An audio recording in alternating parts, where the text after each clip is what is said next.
allegiance.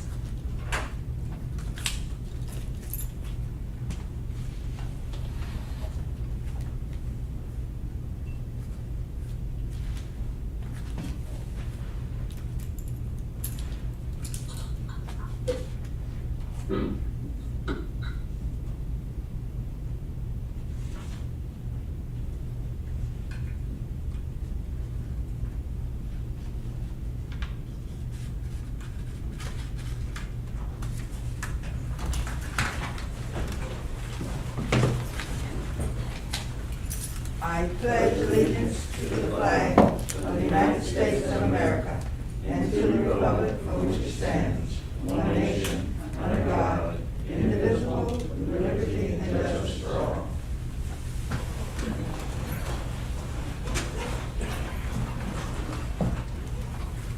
Welcome to the Sumter School District September 30th, 2021 Board of Trustees Special Meeting. This meeting is held in accordance with the Freedom of Information Act. The news media has been notified and a copy of the agenda has been made available to the public. This meeting is open to the public, but with limited first come, first served seating due to COVID-19. All persons wishing to attend this meeting by virtual means may do so via YouTube Sumter School District Board Meeting and Sumter School District Facebook page. Mission. The mission of Sumter School District is to equip students to be responsible, successful, and productive citizens in a global society. Vision. Sumter School District develops and cultivates competitive students while embracing diversity, act responsibly, and contribute positively to society. Our board members are yours truly, Barbara Jackson, Area 7 Chairwoman, Dr. J. Frank Baker, Seat 8, the Vice Chair, Dr. Darrell McGaney, Area 5, the Clerk, Mr. Brian Alston, Area 1, Mrs. Cheryl Ray, Area 2, Mr. Matt McLeod, Area 3, Dr. J. Hilton, John B. Hilton, Area 4, Dr. Gloria Lee, Area 6, Dr. Sean Reagan, Seat 9.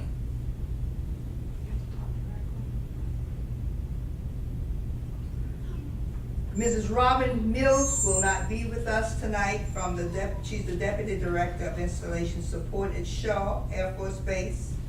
Dr. Penelope E. Martin Knox is our Superintendent. Mrs. Amy Hanson is our Administrative Manager. This meeting is now called to order. Good evening to our in-person and our virtual viewers. It is my pleasure to welcome you to this special meeting. This meeting is called as a result of the most recent legal judgment regarding Proviso 1.108. With no objection, the agenda stands approved as written. Yes, Dr. Hilton. Madam Chair, I'd like to propose an amendment to the agenda. I would like to propose that we have an executive session and that we enter into executive session for the receipt of legal advice where the legal advice relates to pending, threatening, or potential claims. Second. Okay. There has been a motion to amend the agenda to include receipt of legal advice, where legal advice, what's the other wording that he used? Relates to pending, Will relate to pending, threatening, threatened, or potential claim. or potential claim. there have been a second, so, please cast your votes.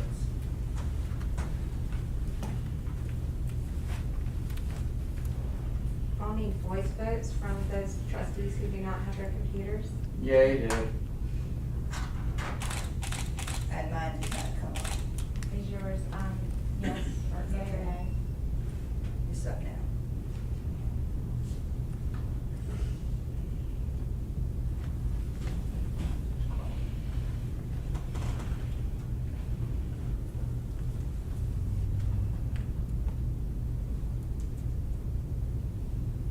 The motion passed. The motion passes.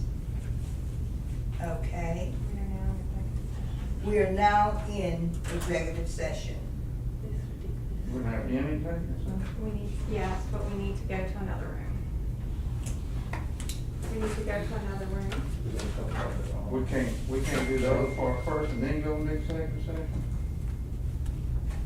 We just changed the agenda. Okay, that's fine. You wanna go at the end? Yeah. I moved to change the agenda, I didn't move to go into executive Okay, session. I just had that you had a motion to enter into, so changing the motion. So that being said, we will go with materials for review in preparation for this meeting. We received information from SCSBA Legal Advisory, new district court ruling on proviso 1.108. And we also receive a memorandum opinion and order granting plaintiffs' motions for a temporary restraining order and a preliminary injunction. Before we begin, I would like to ask Dr. Martin Knox if she has received any additional information that she would like to share with us at this time, pertinent to this discussion. Good evening, Chairwoman Jackson, members of the Sumter School, Dr. Frank Baker, Chair, Vice Chair, and members of the Sumter School District Board, and to our community. The information that I have received today, if it's at all appropriate, I'd like to read a memo that was sent to superintendents from State Superintendent Molly Spearman. If that's appropriate at this time. Yes, please. So in a letter dated today from Superintendent, State Superintendent Molly Spearman, on September 28, 2021, the United States District Court for the District of South Carolina issued a temporary restraining order and a preliminary injunction prohibiting the enforcement of Proviso 1.108. In the case brought before the court, my computer just closed. Sorry about that. In the case brought before the court, the plaintiffs challenged the legality of Proviso 1.108, arguing that it violated Title II of the Americans with Disabilities Act and Section 504 of the Rehabilitation Act,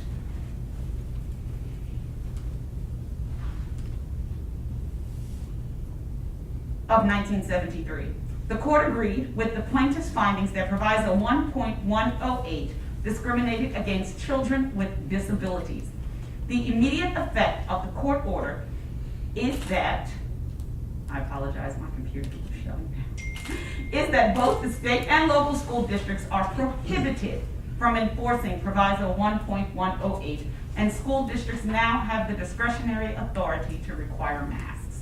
I will not continue to read the entire letter, but those are the first two paragraphs of the memorandum that was received by superintendents in the state of South Carolina today. Thank you, Dr. Martin Knox. All right, that being shared with us, we will now move into, trustees, at this time, I open the floor for discussion of the mask mandate for Sumter School District. The floor is open for discussion. Yes, Mrs. Strang. This is for the superintendent. If we do have a mask mandate, how would that look as far as the enforcement of the mandate for students and staff? So what we would do is direct staff to wear masks and recommend that our students or actually implement a mask mandate, but the same rule would apply as it has on transportation. While students may or may not return to school with masks on, we will not deny them education, nor will we deny them transportation if they're not wearing a mask. We can send students home, but they would not receive instruction if we were to do so. Because again, we still have the 5% requirement that's still in effect with the virtual aspect of it. So we would again enforce the mask wearing, but in terms of consequences for students not wearing them, we would land pretty much where we were at the end of the year last year, where parents could opt out of wearing masks. Okay. And how about staff? We would direct staff to wear masks. And if they did? Then we would deal with it as a personnel matter.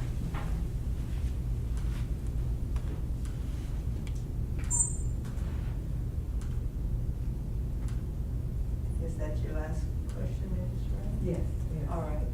Mr. Alston? Yes, Madam Chair. Getting to piggybacking on Ms. Ray's comment about how would it be enforced essentially. Last year when we had the temporary mask mandate in place, our policy stated for discipline when it came to face coverings, that the failure or refusal to wear a face covering by a staff member or student may result in disciplinary action in accordance with district policy and codes of conduct as applicable. This policy is intended to be effective until further notice and to align with district policies, including but not limited to student and staff dress codes. To the extent this policy does not align, it will supersede others in accordance with applicable laws and regulations in effect at the time.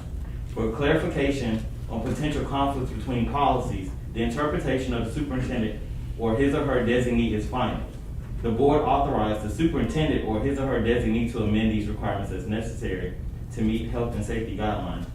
And these are the same temporary policies that we as the board approved, I believe, at the beginning of August, before school started, that the superintendent could enact in the event of emergency. And I don't know if there's a need to shift the language away from what we approved months ago, or do we want to continue with the same policy that we had in place last year when we enforced masks? I say go with the same policy.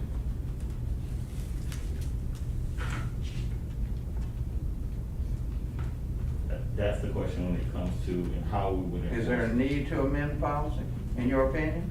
I don't see a need to amend the policy. I mean, we left the policy in place because we thought it was good practice for an event of emergency or to handle the pandemic, and left it at the discretion of the superintendent to implement at her discretion. But I understand that it's now before the board, so that's my question. Is this something that needs to go to policy as far as the language is concerned? After we do, if we do pass a mask mandate tonight, is this something that needs to go back to policy, or are we fine with the policy as it stands? Was that policy still in effect? It can, if we pass a mask mandate, then this will be the policy that she could implement. Okay. And that applies to staff and students. And it also addressed, the temporary policies also address visitors in our schools as far, and transportation and visitors in our school facilities.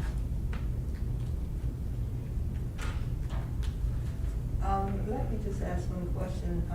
With what you shared a few minutes ago, as far as consequences for those persons, you know, it's more or less still a choice. So those that refuse to wear a mask still, are they in any way isolated or separated from the other students? I know, you know, a discrimination thing could come.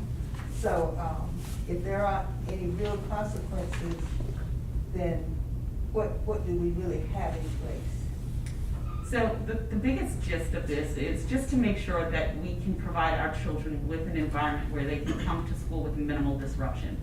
As we've understood from the guidance, from the K through 12 guidance that has been developed and implemented by the CDC, the more individuals we have with masks, it minimizes the quarantining. If they are 3 feet and beyond, Those students and staff within 3 feet of students, those students would have to be quarantined. Our numbers for quarantining children are pretty challenging at this point because it is disruptive to the learning. It is disruptive to students coming to school and giving them any type of normalcy as it pertains to receiving education. If we continue to have those without masks continuing to come to school positive or coming to school and we have to continue to quarantine, then it is truly disruptive. So we have been, again, utilizing the guidance that has been administered by the CDC in the K through 12 opening, but we also have the mask mandate on buses. And so just as the guidance is for the buses, if a child comes to school without a mask, we do not deny them transportation. We do not leave them on the side of the road. They are still transported to school.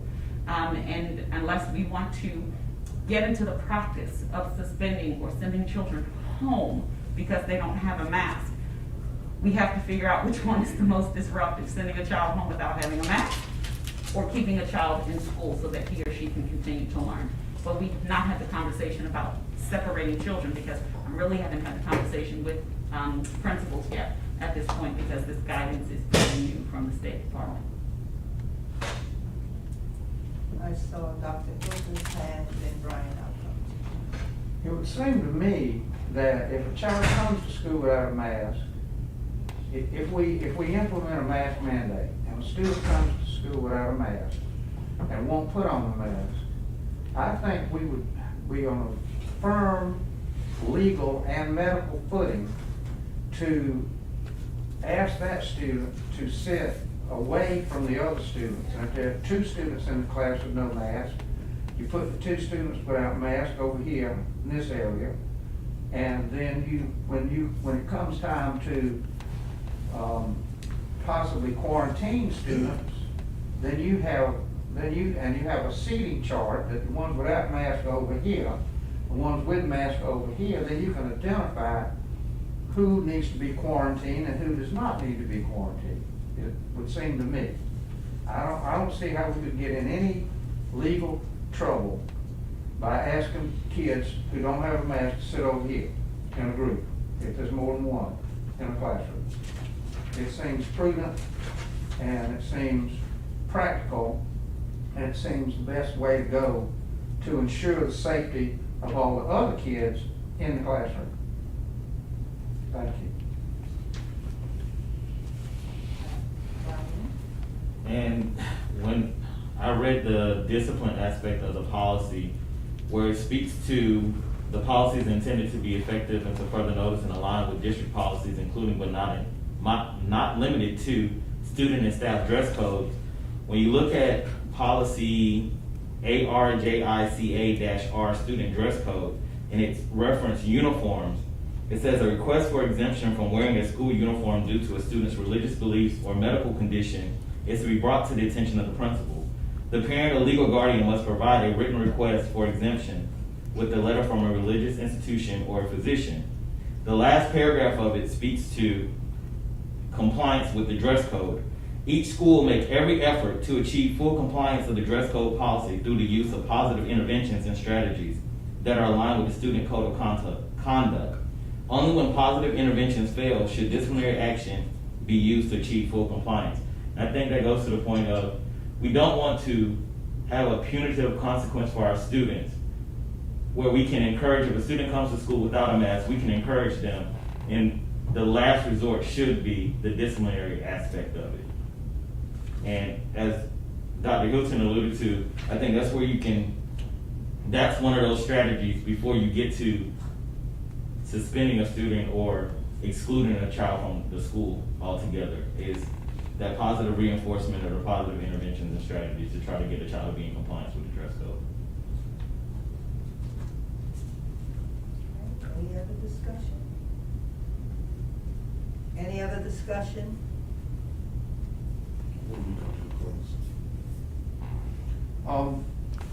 At some point, I'd like to make a motion. That's not on the agenda? It is on. Oh, it's on the agenda. But not. Oh, I don't have an agenda in front of me, I apologize. Please forgive me. Okay. What, man? Yes, Mr. One Owens. last comment is that we now have legal guidance that says that we can implement a mask mandate. And I think it's more important than ever that we do implement the mask mandate, considering in an article published by the state newspaper on the 28th, that South Carolina has the second highest rate of child COVID cases in the United States. The only state that we're behind is the state of Tennessee.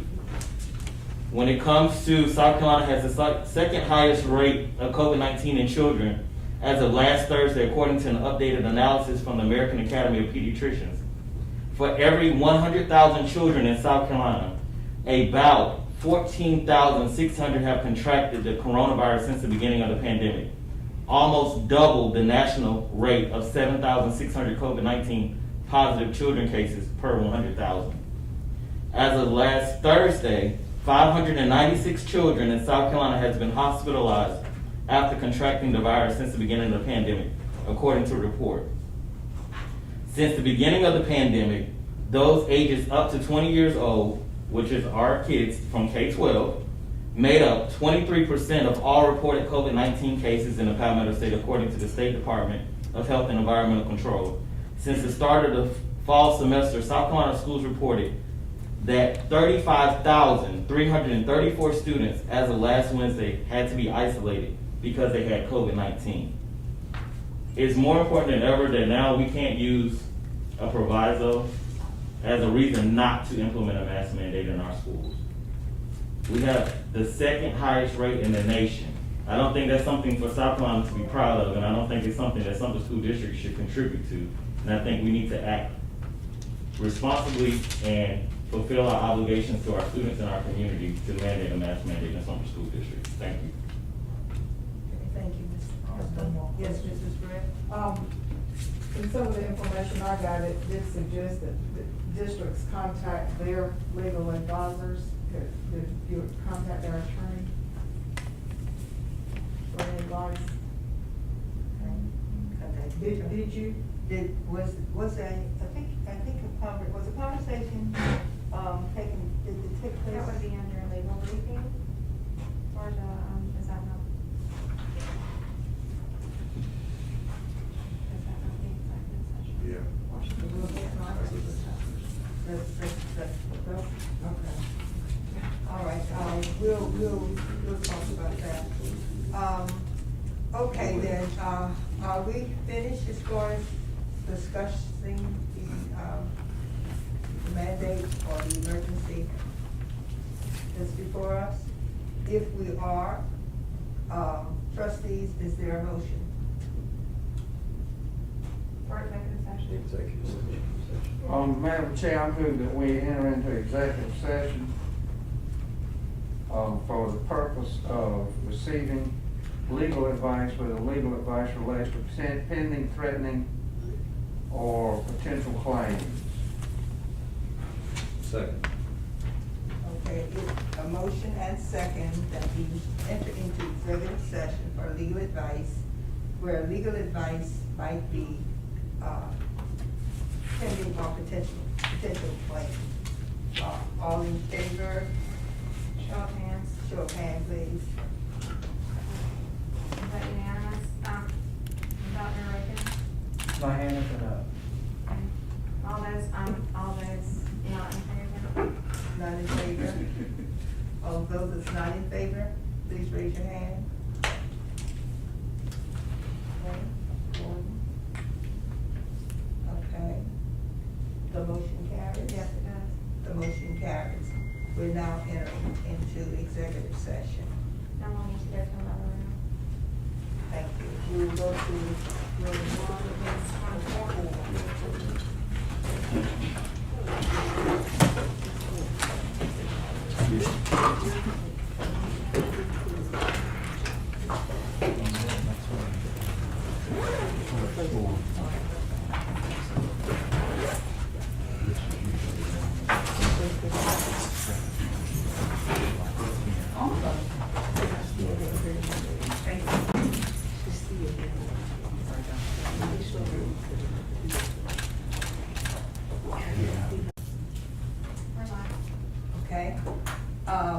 Is there a motion to come out of executive Need a session? motion, Doesn't need a return to motion. executive session. Let's go back. We're now out of executive session. Is there trustees, is there a motion to that, as far as the mandate is concerned for Sumter School District due to the emergency nature of COVID-19? Yes, Dr. Hill.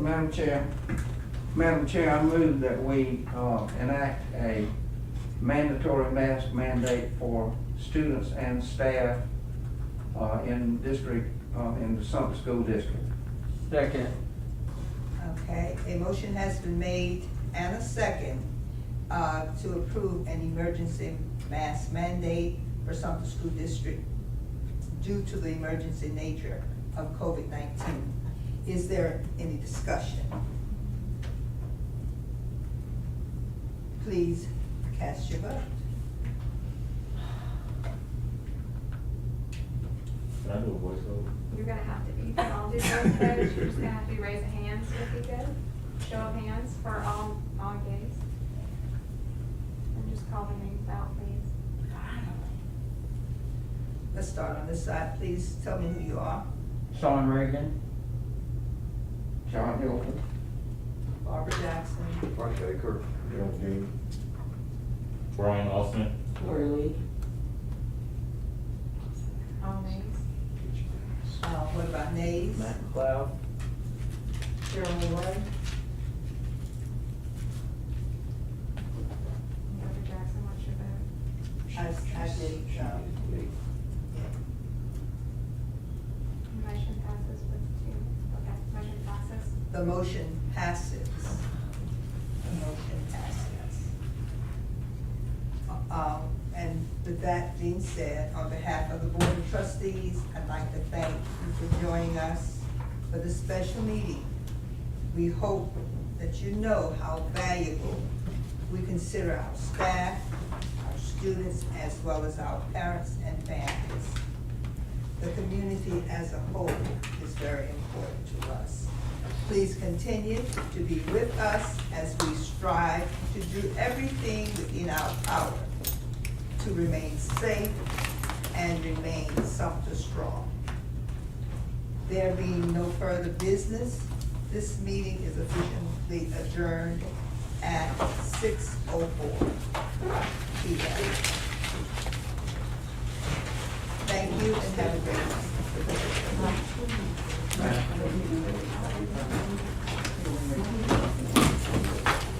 Well, like I said,